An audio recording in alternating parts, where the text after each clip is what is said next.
Louis Gray. Good afternoon. You consume a ridiculous amount of content online. Twitter is very important to you. What percentage of the tweets that you read on a daily basis would you say are relevant to you?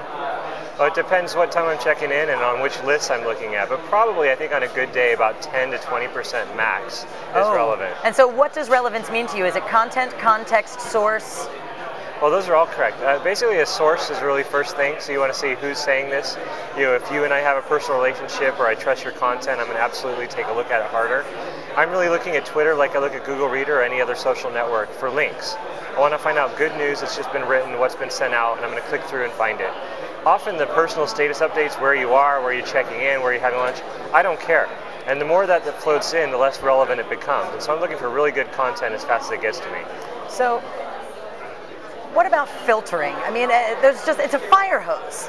It's a fire hose, and relevance of Twitter is hard. How important is finding a tool to fix that for you?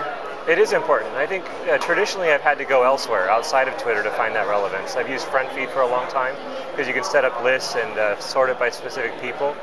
Twitter's new list function is a good product as well. You can go through and find the top tech bloggers that I've chosen by hand. Robert Scoble's done a lot of work to find good Twitter lists.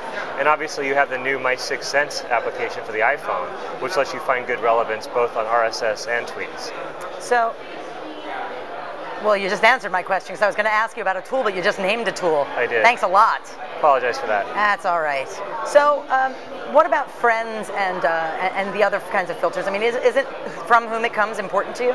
It is, absolutely. I think this is something that we all know, is that if you see an update on Facebook from your mom, it might be important. If you see an update from somebody who you went to high school with, it's probably less important. And that's what I look at when I look at things like Facebook, where they're trying to say, who did you used to be connected to? I'd rather be finding out who I should be connected to in the future. And there are tools that really help that way. I think you want to take a different approach, rather than looking backwards in time and look forward in time to who's going to help you tomorrow. Well, Louis Gray, thank you, and your hair looks great. Thank you.